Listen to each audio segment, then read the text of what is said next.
coração ainda está aí no norte. Ah, eu imagino. Mas daqui a pouco você está aqui novamente, que a gente vai fazer um rolê. Vai ser novidade, galera, novidade. Depois a gente. E aí, a gente vai Ah, esperar um pouquinho as pessoas irem entrando. eu acho que a gente pode esperar um pouquinho. Vou avisar aqui as parceiras que a gente já começou. E que aí é o tempo que a galera vai entrando um pouquinho pra gente começar. Não vou demorar muito, porque senão o Instagram tomba a gente.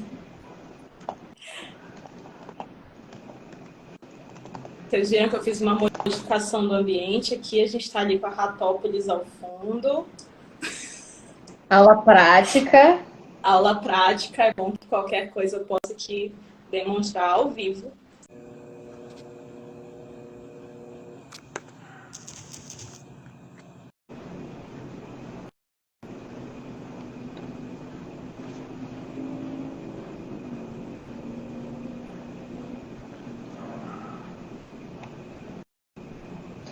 Boa noite, gente.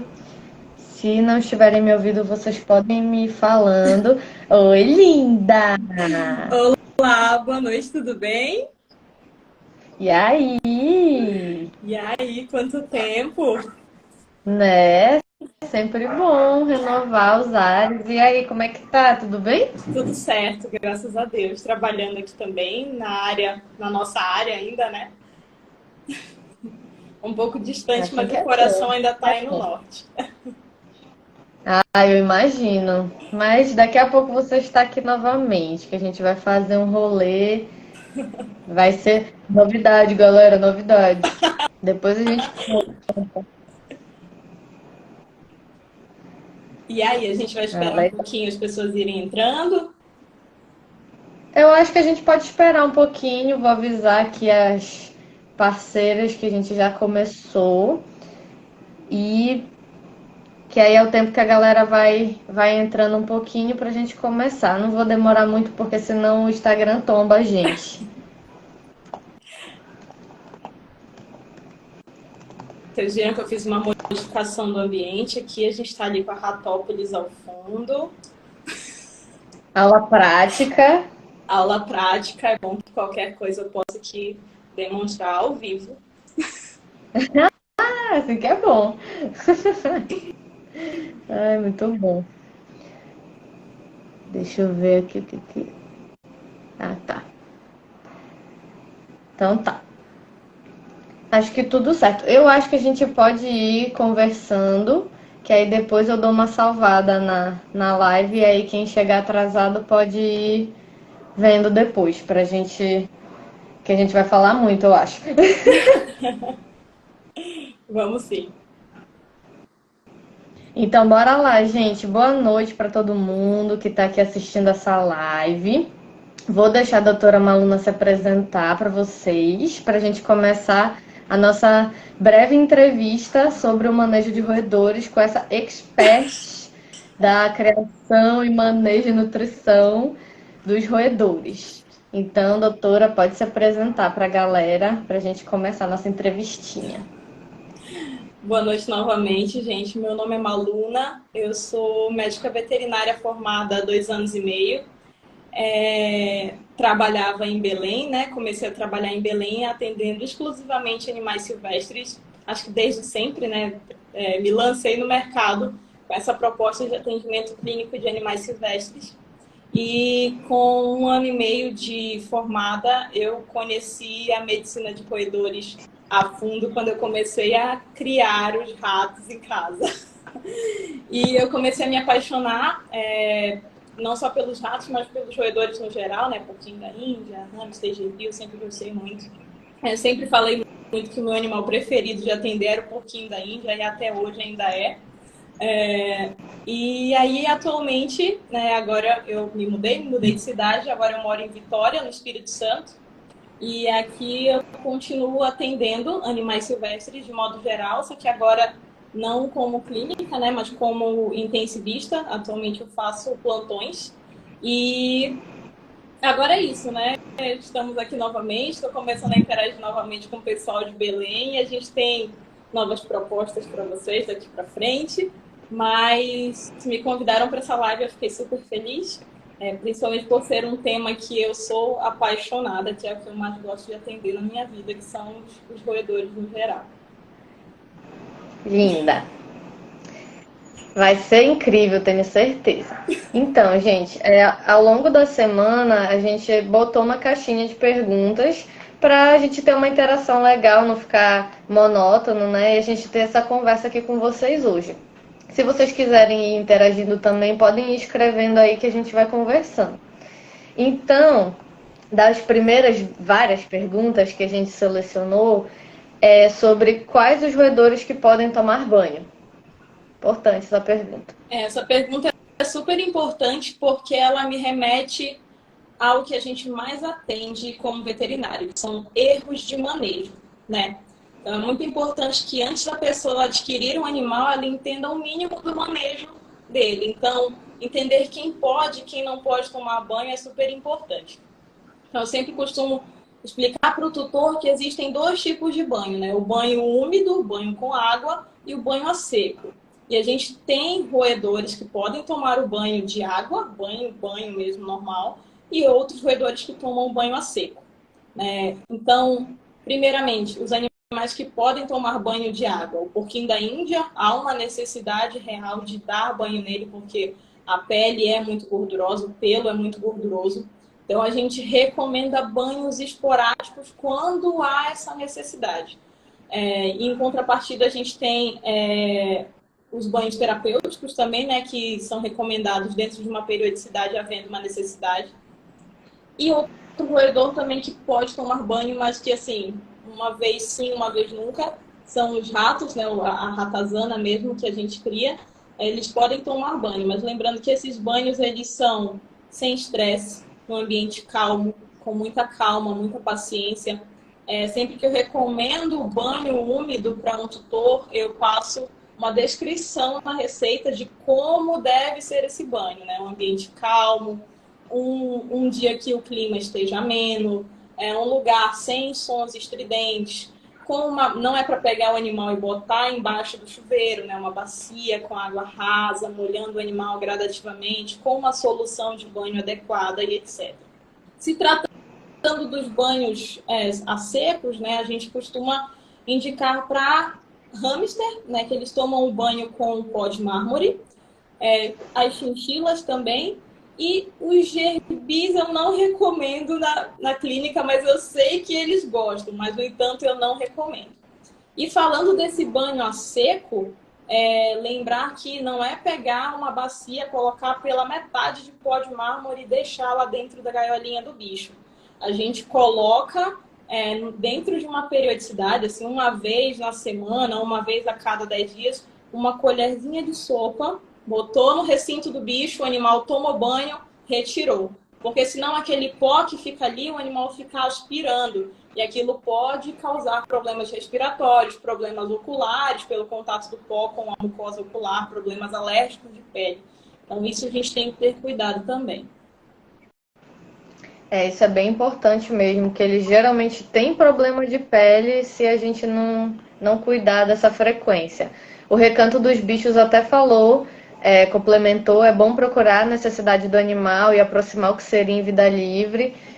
Muitos pets exóticos já estão cada vez mais dentro do meio doméstico e os tutores cismam com essa história de que tem que dar banho em todo mundo.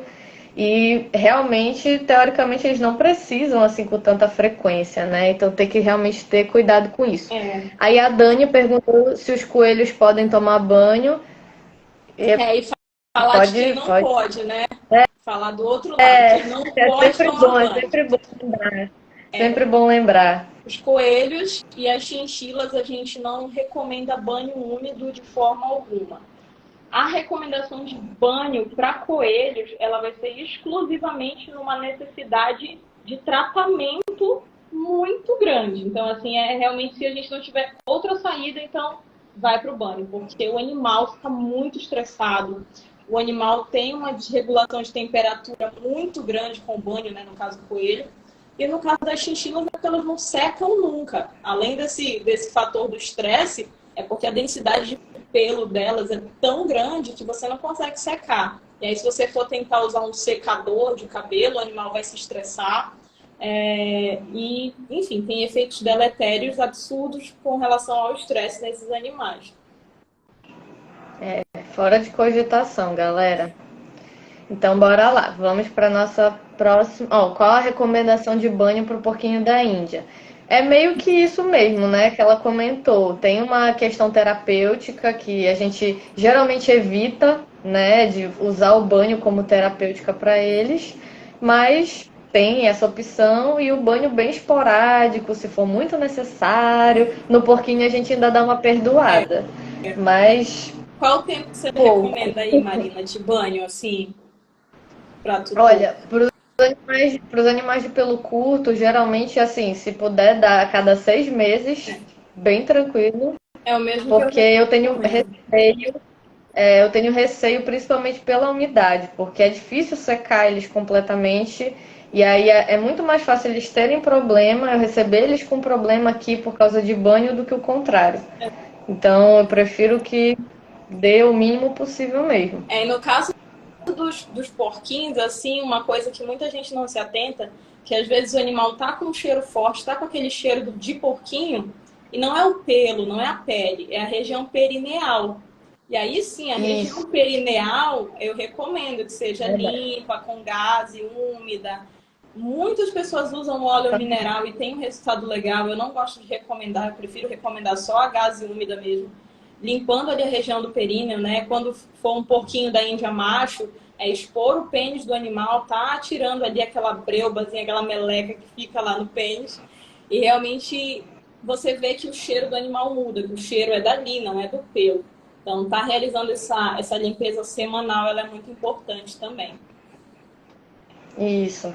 Aí o Recanto tá falando, acho que um bom recinto com vazamento líquido e substrato bom é quase possível a necessidade.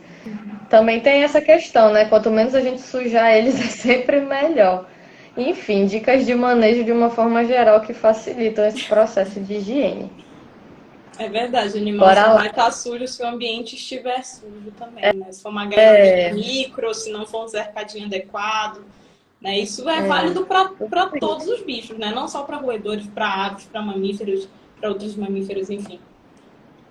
Exatamente, não tem jeito, né?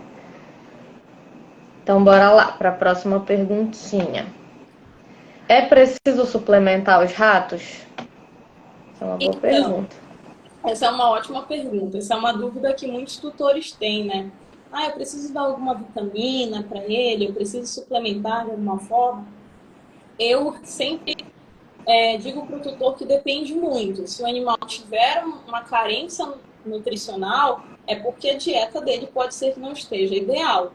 Então, acho que um animal que come uma ração super premium, adequada para a idade, que tem uma dieta variada e equilibrada, ele não vai precisar de uma suplementação além do que ele já come.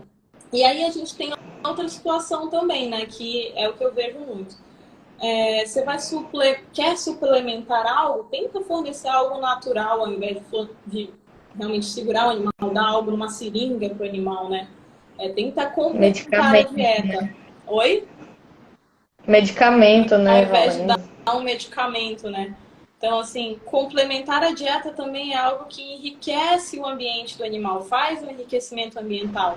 Isso também é importante para ele, né? É uma forma dele ocupar o ócio do cativeiro, né? Que, querendo ou não, um animal pet é um animal que está em cativeiro. E a gente precisa ocupar isso, né? Ocupar esse tempo dele, não só com a nossa interação, mas também com outros itens. Então, é uma ferramenta interessante também, né? Faz alguma receitinha, cria alguma coisa. Acho que o Vida Selvagem até postou, né? Um embrulhozinho de comida para o animal ir lá, farejar, procurar. Isso é legal. Então, não só pensando nessa parte de suplementação nutricional, mas também do enriquecimento ambiental com itens alimentares interessantes. Eu acho que a gente também já tem boas opções de ração no mercado hoje em dia, que diminuem cada vez mais essa necessidade de suplementar por fora. Então, realmente tem umas estratégias, desde que precise, né? Porque às vezes Isso é mania. Não, nem tem necessidade real e não precisa, né, investir num medicamento para o animal comer e tal. É diferente da alimentação natural, né? E o rato, particularmente, é muito acostumado à ração, no que eu vejo, assim.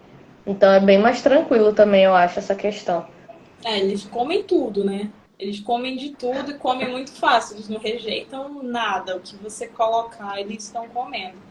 Agora tem o outro ponto da suplementação, não de ratos, né? Mas a de porquinho da Índia, que tem uma tendência maior a ter doenças como o escorbuto, por exemplo.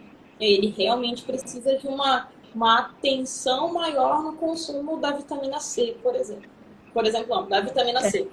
Então, assim, ele é um exemplo de um animal que precisa de suplementação, precisa de atenção. Se não é um animal que come adequadamente itens frescos que contenham a vitamina C, eu acho que é importante a gente pensar num suplemento periódico. É, com certeza. E a vermifugação? Será que precisa vermifugar eles? Como é que funciona? Como é que a doutora dos ratos resolve esse problema? Então, para roedores no geral, e animais silvestres no geral, eu só entro com vermifugação mediante a realização de exames. Porque eles têm um desequilíbrio da microbiota quando a gente entra com qualquer tipo de vermífugo ou antibiótico. Às vezes, até mesmo alguns medicamentos que não tem nada a ver, por exemplo, um analgésico ou alguma coisa assim, faz um efeito laxativo, entre aspas, diferente neles. Então, não é como muitos veterinários são acostumados a fazer em cães e gatos, que eu também considero errado, de dar vermífugos por costume, né? Assim, não, a gente tem que fazer mesmo sem ter no exame. Para a gente isso é muito mais grave, né? A gente pode estar tendenciando um fortalecimento desse possível patógeno que está ali, né? Desse possível verme que está ali no animal. Então, assim, eu costumo vermifugar só mediante o exame mesmo. Não tem muito esse negócio de vermífugo profilático, né? Isso, A gente tem que era a ter palavra muito que eu cuidado esqueci. com isso.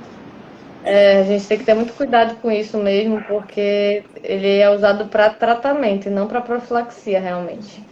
Então, realmente tem que ter esse cuidado. Bem legal. Ah, essa é muito boa. É obrigatório castrar twister fêmea pela tendência de tumores? Então, Assunto obrigatório é uma palavra muito polêmico. forte. Obrigatório é uma forma muito pesada de dizer, mas é muito recomendado, né? Os twisters, eles têm muitos problemas uterinos, muitos problemas mamários também. E há uma correlação de problemas uterinos e tumores mamários. Lembrando que a cadeia mamária dos twisters é gigantesca, né? Eles têm tecido mamário até ao redor dos bracinhos. Então, os tumores de origem mamária vão aparecer em todo esse percurso. Então, assim, como são animais gregários que vão ter os estímulos de outros animais, pode ser que haja um estímulo hormonal reprodutivo e que cause um desequilíbrio hormonal e tenha essa tendência de formação de tumores uterinos, formação de cistos foliculares. Isso é válido para outros animais, né, para outros roedores, não só para ratos, né, para twister. Coelho não é roedor, mas também tem esse reflexo. Porquinho da Índia também pode ter, né? Às vezes até na presença de animais do mesmo sexo, como eu já vi, fêmea que montava em cima da outra fêmea por conta de cisto folicular.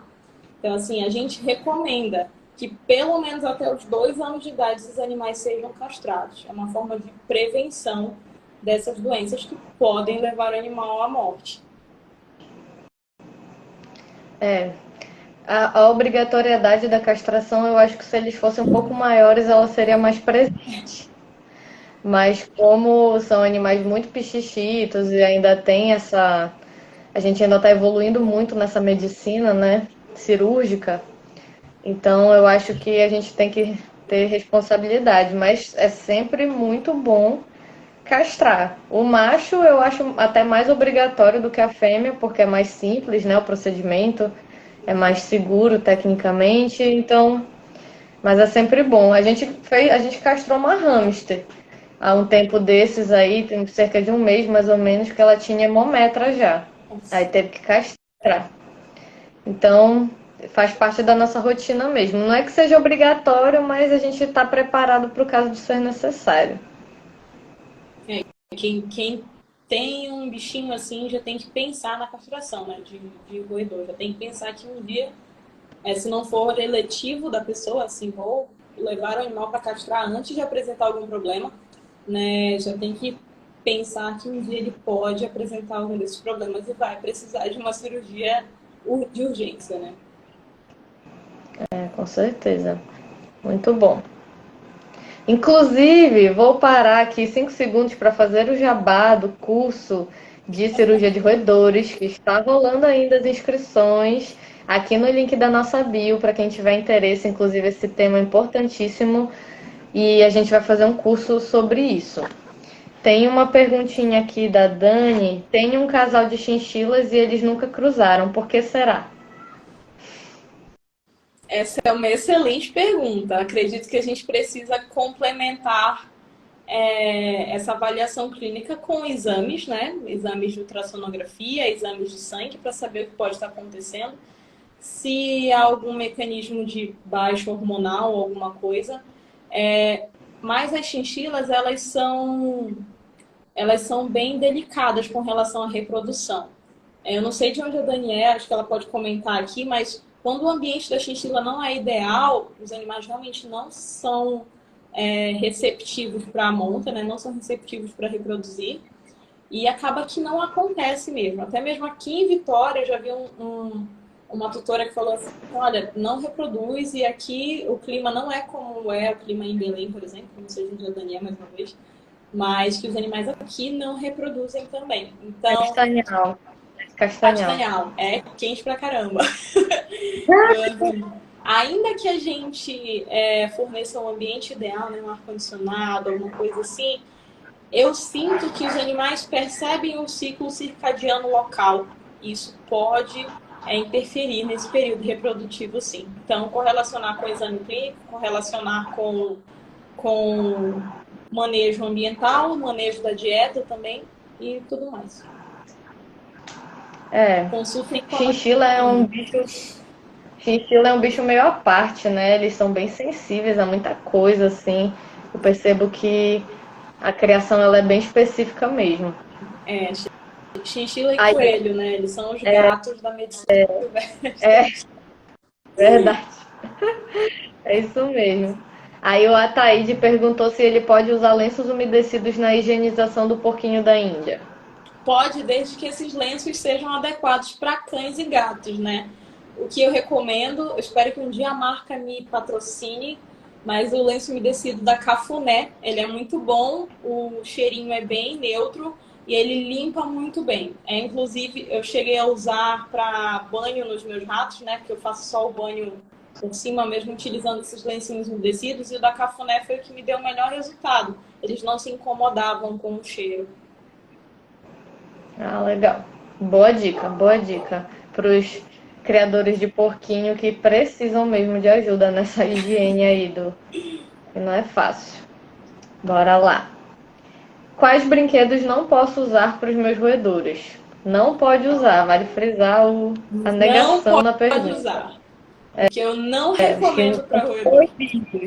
Proibido. O que a gente não recomenda para roedor, gente, são itens de plástico no geral. Até mesmo o uso de tapete higiênico, não é brinquedo, mas assim, é um item que pode estar lá na casinha do seu roedor e que é perigoso.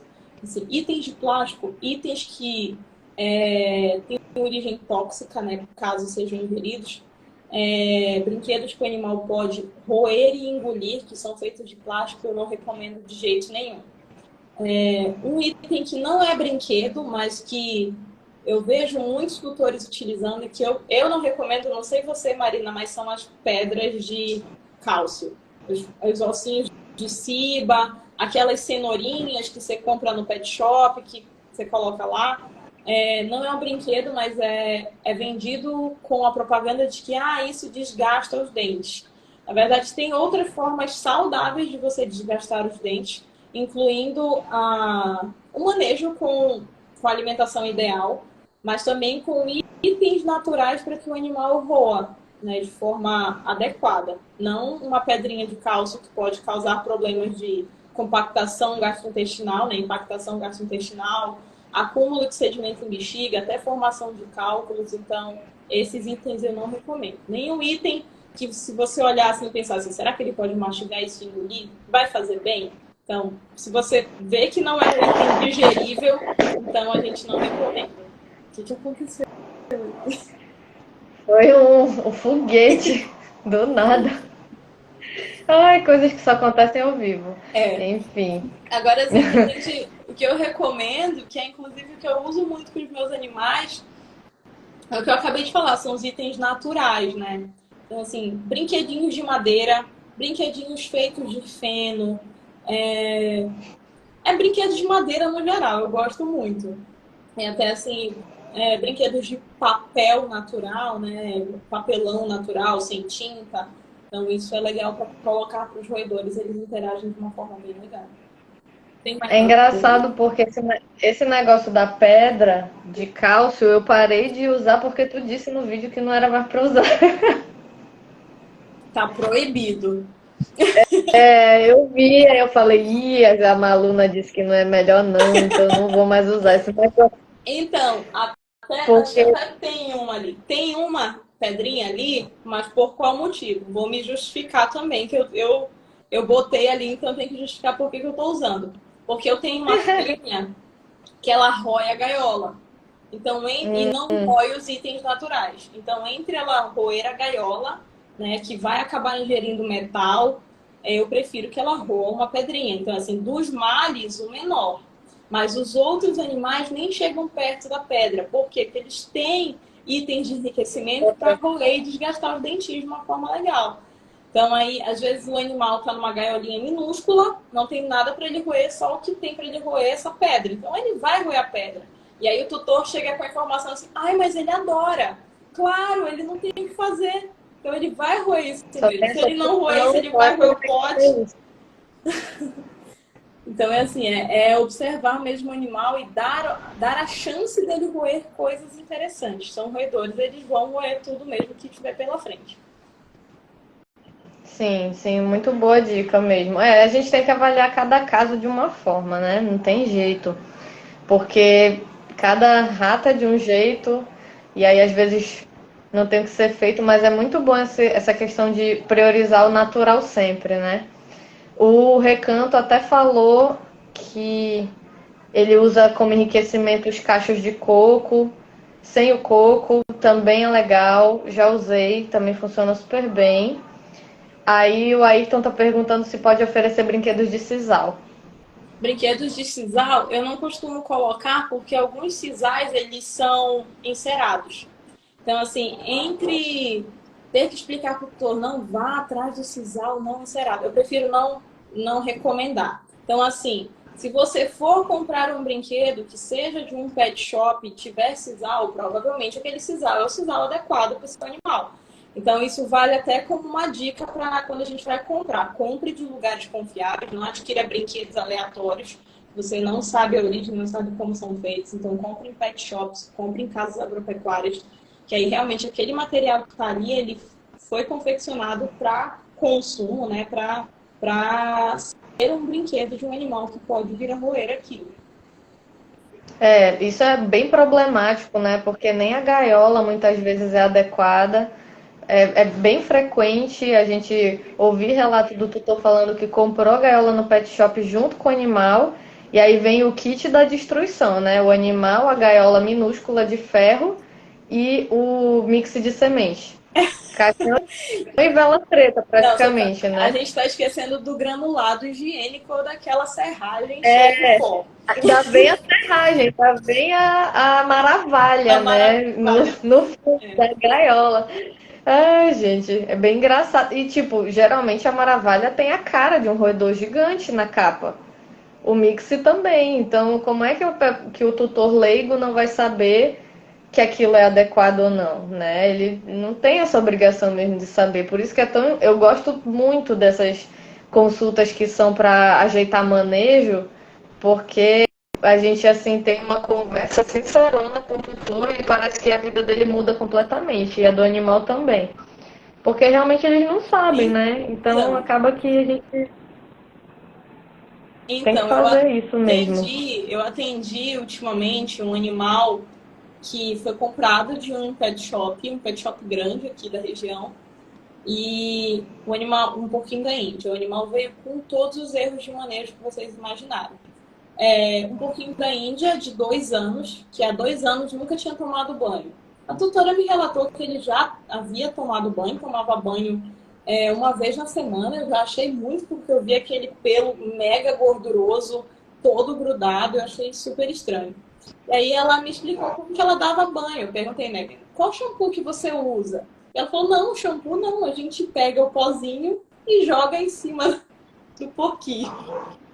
Então, assim, uma orientação que foi dada no pet shop, completamente inadequada para a espécie. Só que ela estava fazendo era empanar o porquinho, cada vez mais ele estava gorduroso, estava igual um croquete de porco.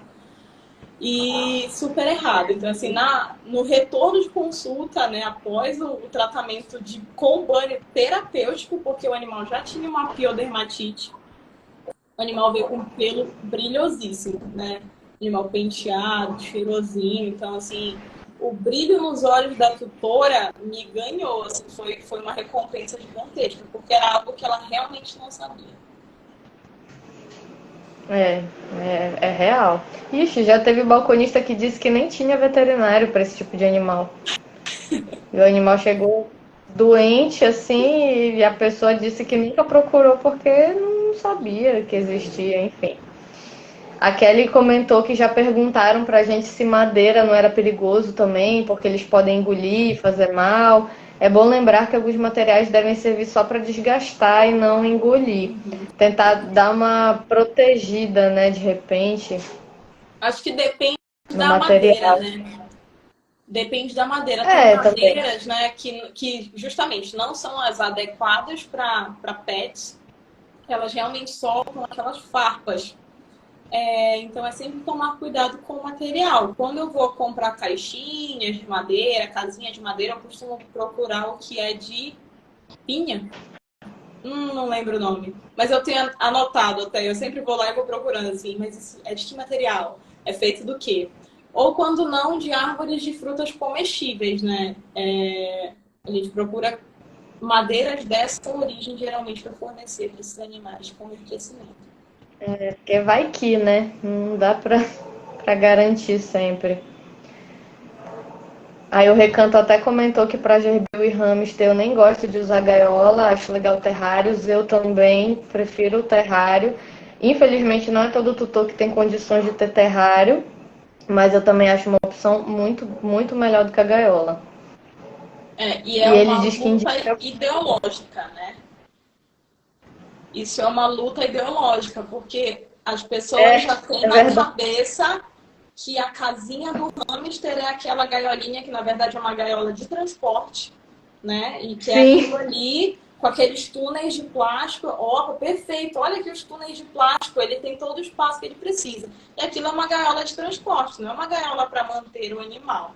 Então, para hamster recinto, é terrário, né? Que eles precisam, com ambientes diferentes, com texturas diferentes, cheiros e tudo mais, eles se sentem muito mais confortáveis. com certeza, ideal. Serragem é indicado colocar no cercadinho do PDI? Não! Não, pelo amor de Deus, bate na madeira da serragem. Então, eu já vi algumas recomendações aqui, né, de serragem, mas assim, orientação de como usar a serragem, além de comprar a serragem de melhor qualidade, peneirar a serragem. De forma geral, eu não recomendo. Para cercar de porquinho da Índia, eu recomendo o soft, tapetinho de soft, tapete macio, até porque eu acho mais higiênico também, gente. Ficar bem mais limpinho, o animal para ficar dentro da sua casa, não tá com aquela maravilha, aquela serragem, né? Eu também com certeza. E os legumes, é recomendado de vez em quando? Ou eles são obrigatórios? Fica aí a dúvida. Para porquinho, Acredito que seja para porquinho. Pro porquinho e pro coelho, que são os que geralmente são os que comem mais, eu acho. Para porquinho da Índia, eu recomendo legumes diariamente. Lembrando que legumes não... Tomate não é legume, né? Tomate é fruta. E cenoura e beterraba tem uma quantidade de açúcar absurdo. Então, são legumes, com exceção desses 3 itens, tá bom? Eu recomendo diariamente. Dependendo da condição nutricional do animal, eu recomendo até 2 vezes ao dia porção de legumes. Mas é uma avaliação mesmo do indivíduo. Eu, por exemplo, esse mesmo animal do pozinho lá, que eu falei, esse mesmo porquinho, ele pesa 1,6 kg. Então, assim... Jesus amado. 1,5 kg, ele perdeu 100 gramas. Normal. É uma coxinha da Índia. Ana, prontinha pro abate. Então, assim, esse animal, sim, eu recomendei um pouco menos de ração e um pouco mais de legumes. Então, 2 porções ao dia de legumes e uma porcentagem menor de ração. Mas cada caso é um caso. Precisa passar por avaliação com o veterinário para poder determinar o que e quais itens o animal deve comer. Meio que a gente já respondeu a pergunta da Juliane, se os legumes podem ser fornecidos como petisco para o PDI ou não tem problema ofertar todos os dias com a ração. Tem que avaliar muito, né? Porque tem animal que é muito obeso e a gente dá uma segurada, tem animal que não, e às vezes é mais fácil para ele comer com legume. Então, varia bastante essa questão dos legumes. Tem que dar uma avaliada, mas eu também geralmente recomendo o consumo diário, eu não vejo problema, a menos que ele esteja muito gordinho. Aí eu já dou uma segurada, mas fora isso... Aí o coelho eu não recomendo. Também. Pro coelho eu não recomendo diariamente legumes, não. Pro coelho diariamente é folha, feno e uma porcentagem de ração baseada no peso do animal. E aí, no caso do coelho, os legumes entram como petisco, né? Eu prefiro recomendar o legume como petisco do que fruta, do que sementinha, do que alguma coisa gordurosa ou muito açucarada. É exatamente isso. Aí ela pergunta também se o tutor pode fornecer fruta para o PDI. A gente tem que ter um cuidado estrito com as frutas, com eles, porque senão eles não vão querer comer outra coisa. As frutas, elas têm uma quantidade de açúcar muito grande, né? Vocês imaginam, as frutas, elas... A maioria das frutas que são fornecidas, né, para esses animais são frutas que foram trabalhadas para consumo humano. E o paladar humano, ele tem muita tendência ao consumo do açúcar. Então, o que geralmente o tutor quer fornecer para o animal? Banana, maçã, morango. Então, tudo isso é muito doce. E esse excesso de açúcar ali dentro de um estômago que faz fermentação vai fazer aquilo ali virar uma bomba de gás. Pode até causar um desequilíbrio da microbiota. Então, assim, quando a gente fala frutas apenas como petisco, é no máximo uma vez na semana. E não é um prato de petisco, né? Aí a gente pode perguntar, às vezes, para o tutor, mas qual a quantidade que você fornece de fruta? Meia fruta. Mas qual fruta? Uma melancia. Então, assim, varia muito. A gente tem que ter noção, né, da quantidade de fruta. Então, um petisco, gente, desse tamanho aqui, para um animal. É mesmo para agrado. Então, assim, se servir de recomendação, não forneça. Prefira não fornecer, tá bom? Forneça outros itens. Forneça uma flor de hibisco. Forneça um blueberry, que aqui tem, finalmente. Forneça algum item interessante nutricionalmente do que uma fruta açucarada, simplesmente para ver o animal bonitinho comendo, tá bom? E a gente tem que conhecer muito bem o nosso tutor. Se o tutor não vai fazer o que você está pedindo, então já restringe mais ainda, porque eles são mal acostumados no começo, não querem seguir a recomendação do veterinário. Claro que tem os tutores que são super acatam tudo que a gente diz e tal, mas tem as pessoas que acham que o animal tá morrendo de fome porque o porquinho esgoela de você abrir a geladeira e tal, e na verdade não é isso. Na verdade ele tá ali treinando para ter o que ele quer. Então depende muito da situação, realmente. Aí a K perguntou sobre oferecer folha de bananeira, se tem contraindicação. porque ela já leu estudos sobre a folha ter propriedades antiomíticas. Boa Essa pergunta. informação eu desconheço. Eu não recomendo, por não saber mesmo, mas eu achei bem interessante essa pergunta.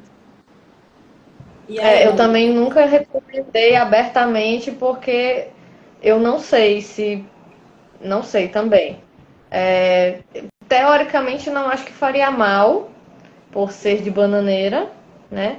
Mas eu realmente não sei se ela tem essas propriedades cientificamente falando, se já tem um estudo real sobre isso. Não acredito que faça mal, mas a gente só recomenda abertamente o que a gente tem certeza absoluta de que não vai fazer mal. O que eu recomendo para roedores, tipo ratos e hamster, hamsters como propriedade antiomítica, mas é assim,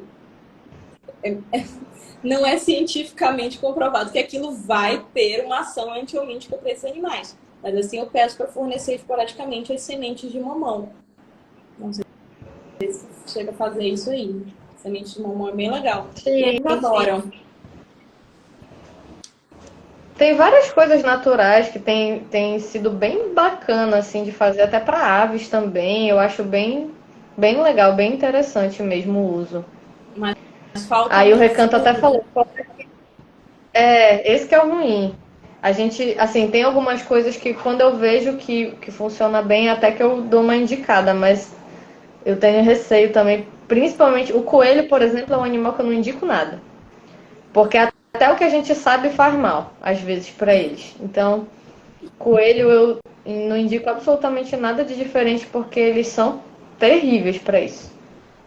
Eles são muito melindrosos mesmo. E varia de coelho para coelho. Tem coelho que vai bem com algum tipo de alimento, tem coelho que não pode de jeito nenhum.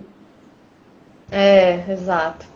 Aí o Recanto até comentou que fora que às vezes é um animal que quase não gasta energia, aí dá um alimento rico em açúcar, aí é só para completar A o ópera. modelito extra, né, da criatura. O Ataíde perguntou quais frutas são indicadas para PDI, para o Olha, porquinho, né? eu acho que essa é uma pergunta bem regional.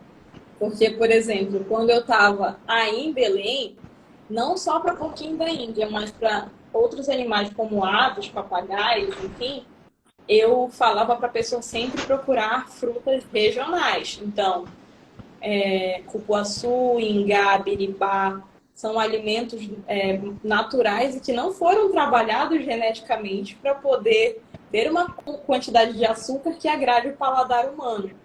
Só que assim, isso não é fácil da pessoa encontrar. Então, assim, eu falava para a pessoa procurar as frutas normais que a gente encontra, né? Então, banana, maçã, mas não era algo que eu descrevia, porque isso eu nem recomendava, entendeu? Não é algo que eu botava na receita dizendo assim, compre isso e dê.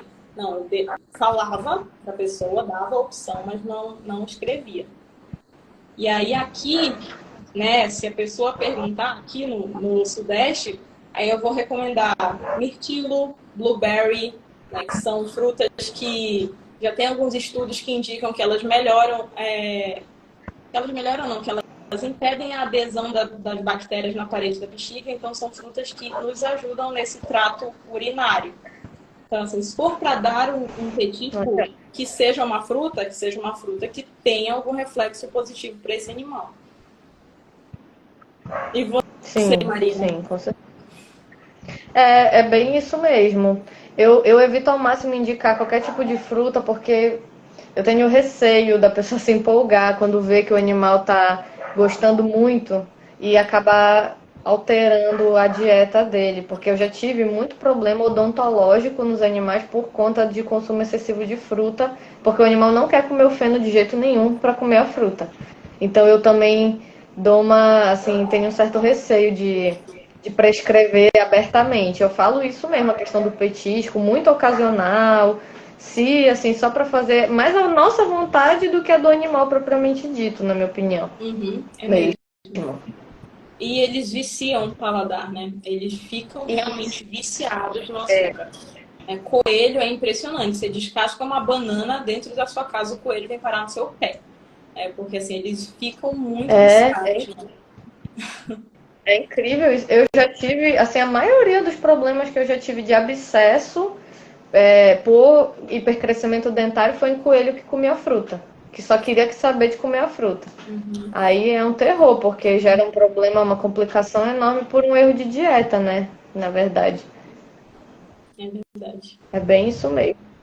Aí a Juliane perguntou como ofertar água para os roedores, se pode colocar um potinho com água. Depende, O né? que que tu... Depende do roedor, né?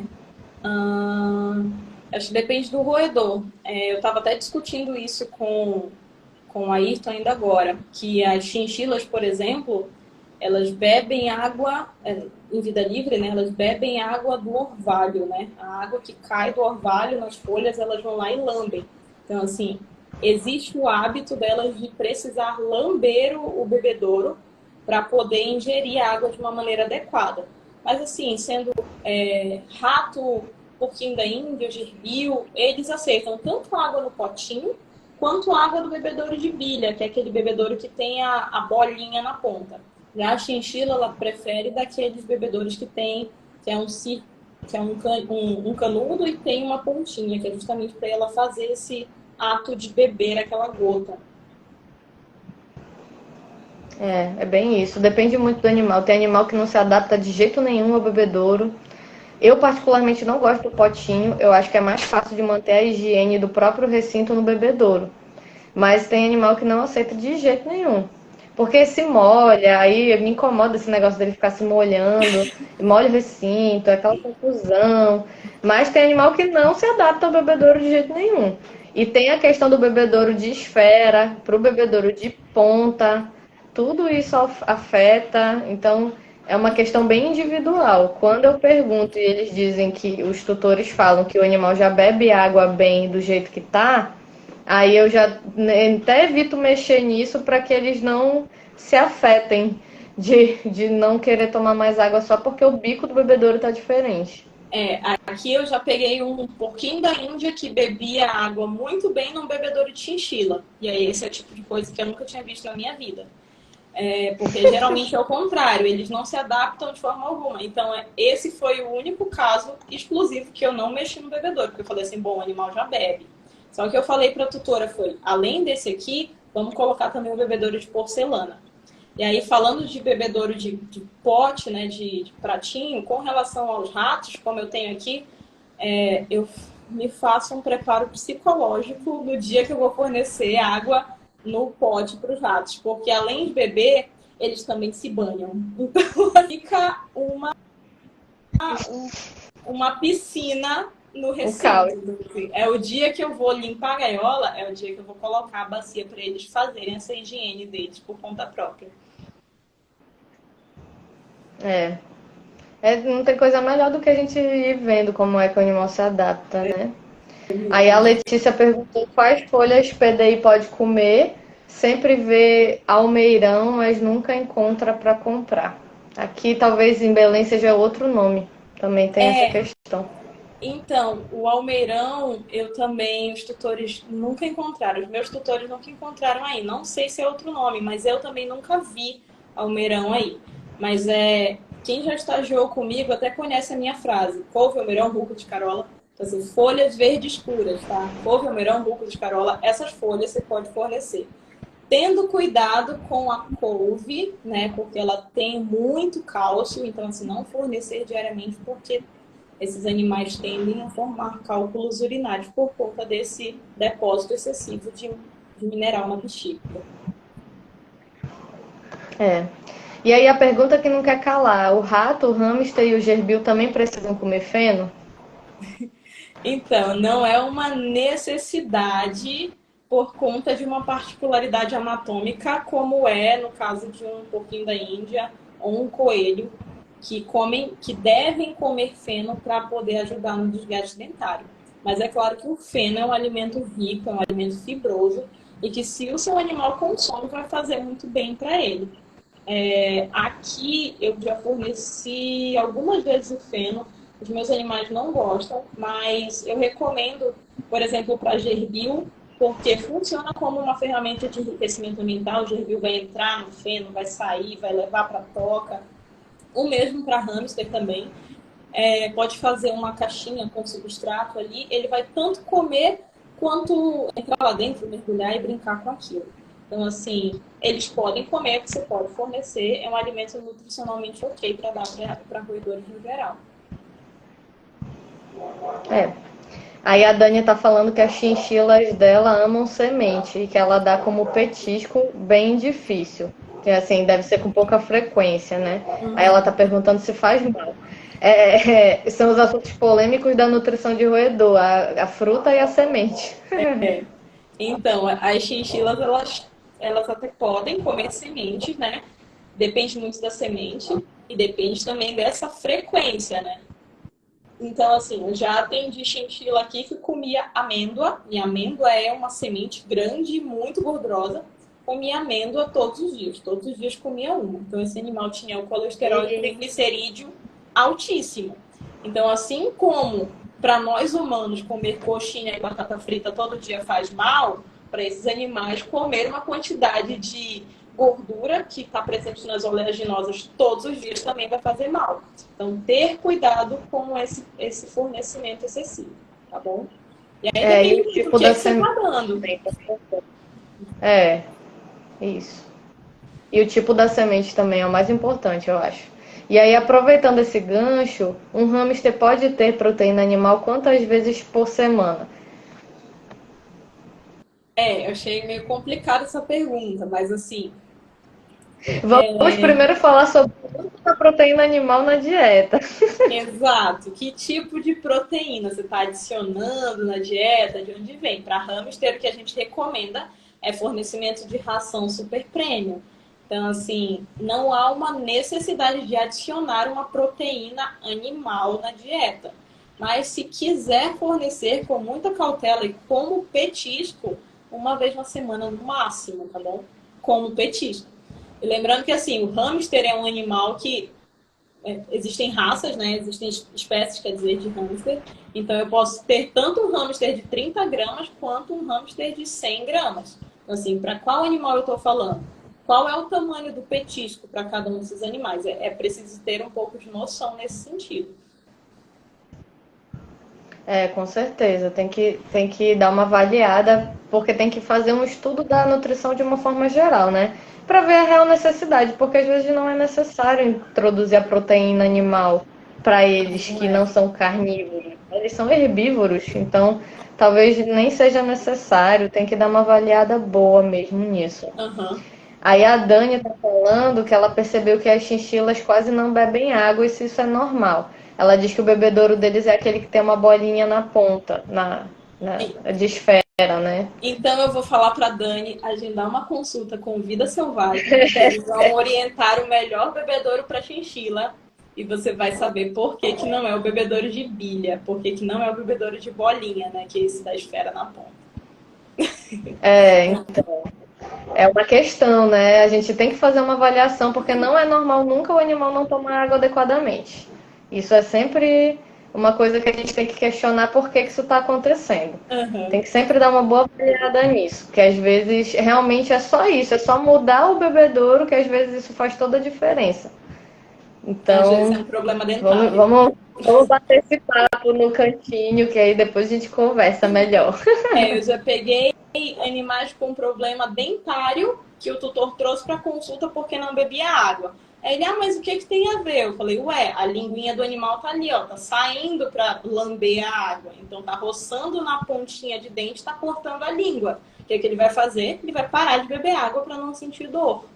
Então o animal preferia ficar com sede ao ter dor. Então é uma avaliação que precisa fazer. A Marcela tá falando que o coelho dela não gosta muito de feno e se tem alguma dica para ele começar a gostar de feno. Tem. Primeiro, não encher o animal com outros alimentos. Isso eu falo para todo tutor. Seu animal não vai comer feno enquanto ele estiver cheio de ração, enquanto ele estiver cheio de folha, enquanto ele estiver cheio de legumes.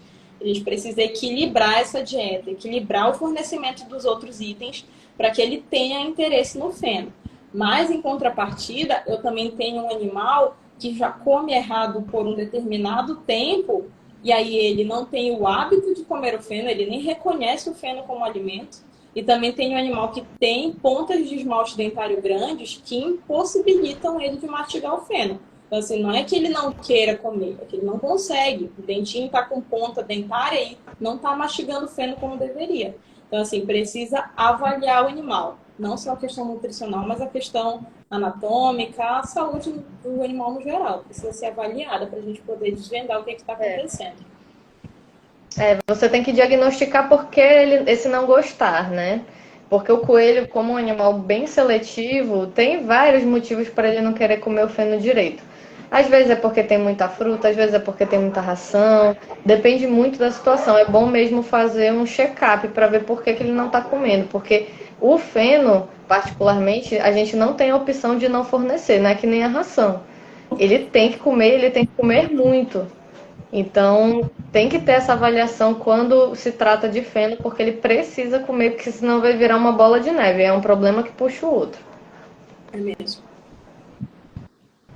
Aí, agora nós vamos entrar para finalizar, porque senão a gente fica aqui até 10 da noite, falando um pouquinho sobre comportamento. Então, uma das perguntas que mandaram na caixinha foi: quais espécies você considera mais interativas? Olha, essa pergunta é a que eu falo para os tutores que eles não gostam muito de ouvir. Infelizmente, a gente teve uma disseminação da ideia de que hamsters são os roedores perfeitos para a gente criar. Assim, eu conheço muitos hamsters que são mesmo divertidos, que interagem com o tutor e tudo mais, mas essa não é a realidade da maioria. Então, assim, como criadora de ratos e como alguém que já criou hamster e que também conhece o comportamento das outras espécies, o hamster é um dos últimos animais com relação a, assim, o que mais interage, o que é mais interessante, o que mais curte estar ali com o tutor. Então, sem dúvida, eu elencaria primeiro os ratos. Para mim, eles são os animais mais interativos, né? A ratazana mesmo. Eles super interagem, eles reconhecem o tutor, eles atendem a comandos, eles aprendem comandos básicos. Acho que em segundo lugar, assim, eu pensaria talvez no gerbil, talvez no porquinho da Índia. O porquinho da Índia ele tem muito vínculo alimentar com o tutor, né? Não é como o rato que tem um vínculo afetivo. Mas assim, aí ele entraria ali como segundo, terceiro lugar. E aí, em últimos lugares, gente, hamster, seja sírio, seja não russo, seja chinês, eles não interagem tanto, eles podem desenvolver comportamentos agressivos de morder, eles não gostam muito de ser manipulados. Os camundongos e os topolinos, né, pequenininhos, que também não gostam tanto dessa interação. Assim, ao contrário dos hamsters, pelo menos os camundongos e topolinos, eles não mordem tanto. Mas eles também não gostam de ser curtidos, eles não gostam de ficar aqui recebendo carinho. Os ratos, para mim, são quem mais me surpreenderam. Assim, eu digo que eles são cachorros de gaiola, porque são animais super interativos, ficam com a gente, gostam de carinho. É bem interessante. O hamster ele é uma roleta russa, né? Eu, assim, pessoalmente, o único hamster que eu já criei me odiava mortalmente, queria a minha morte todos os dias. Eu nunca consegui pegar nele, assim, sem levar uma dentada. Ele me mordia sempre, em 100% das ocasiões. Então, assim, tem hamster que só não é agressivo, mas eles não gostam mesmo do manejo, assim. Eu nunca vi um que goste de ficar na mão do tutor, por exemplo, diferente do rato, que busca o colo do tutor, né? É bem interessante isso. E é bem interessante também porque cada vez mais eu vejo que as pessoas estão dando uma chance para o rato. Porque dos roedores todos eles sofriam um certo preconceito, né? Assim, e eles estão ganhando o coração de muita gente justamente por fazer essa interação. Aí eu tô achando isso bem legal. Adoro rato, gente, tudo. Eu acho eles incríveis. Eu sou suspeita em dizer. Com certeza. Eu sou suspeita em dizer, primeiramente, porque eu repovoei Belém de ratos. Mas tudo. Sim. Pretendo fazer verídico. uma vitória. É verdade.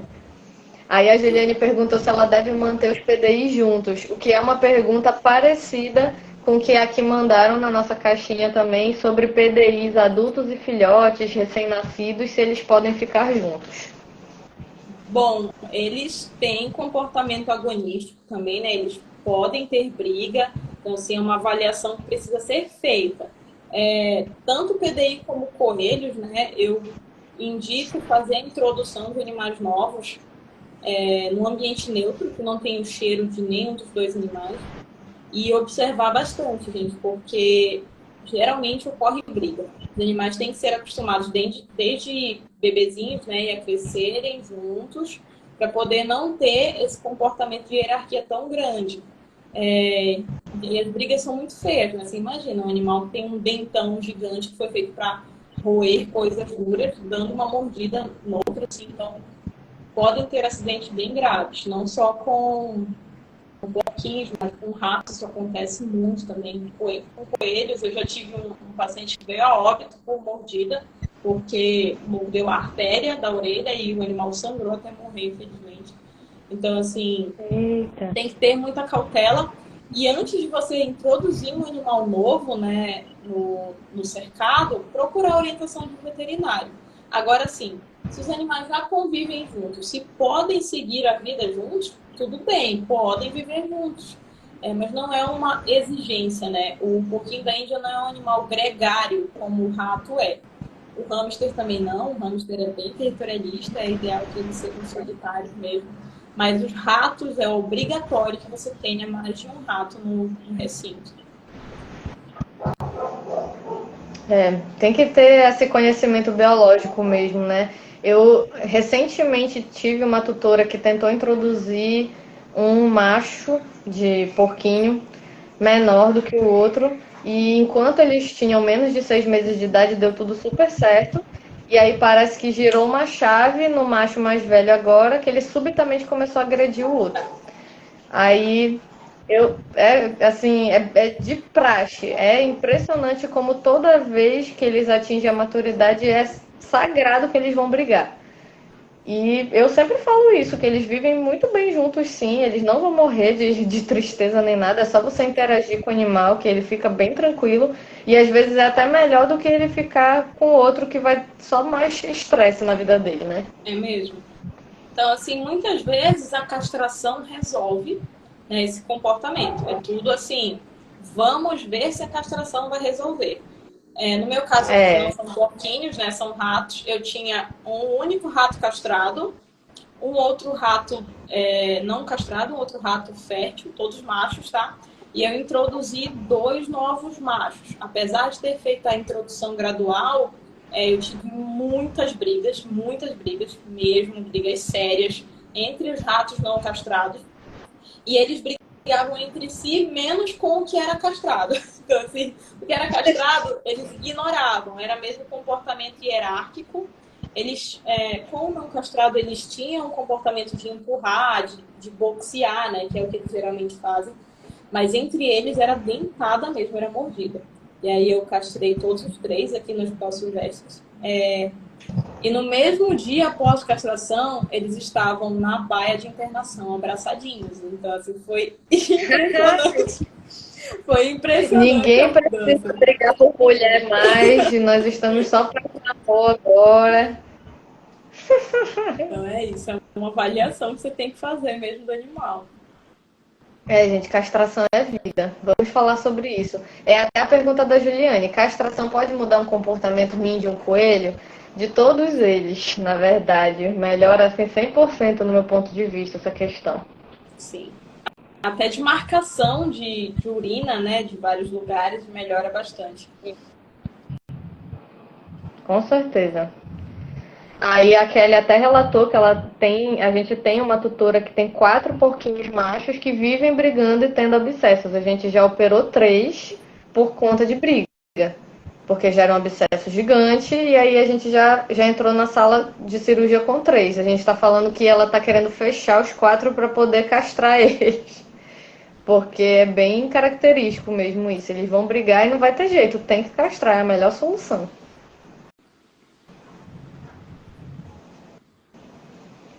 Aí o Rádio Pet X perguntou: quando mudei o cercadinho do meu PDI de ambiente, ele ficou meio tristinho e não se alimenta direito nos primeiros dias. Isso é normal? Olha, eu nunca vi isso acontecer com o porquinho da Índia, confesso. Com outros roedores, eles ficam bem chateados porque mudou o cheirinho, mudou o ambiente, mudou o que eles estavam acostumados a ver, mas com o porquinho eu nunca vi. Eu acho que era importante investigar se não tem algo mais, se não foi um fator estressor, que aí pode ter desencadeado uma baixa imunológica e a manifestação de alguma doença. Pode ser que seja isso também. Tem animal que é bem sensível à adaptação e quando muda qualquer coisa da rotina, né? Então era bom dar uma avaliada para ver se realmente é só comportamental ou se ele tá, ou se coincidiu de trocar de ambiente e ele mostrar que ele está doente, porque isso às vezes acontece também. O animal já está segurando as pontas como ele pode, fingindo que ele está normal, e aí basta ter um mínimo fator estressante e aí ele já não aguenta mais e começa a mostrar que está doente. Isso é bem característico, principalmente animal presa, né? Que tem que mostrar que está bem o tempo todo, a todo momento, que não está doente nunca. Foi até uma coisa que o Recanto comentou, que o tutor precisa saber manejar o animal, né? Por ser um animal presa.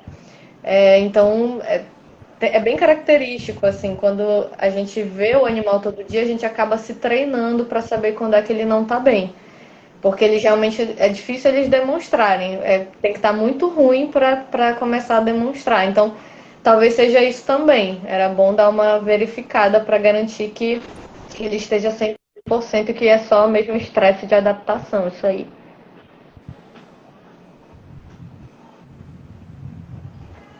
Tô vendo aqui se tem Top. mais pergunta. 5 meses. Ó, é um neném.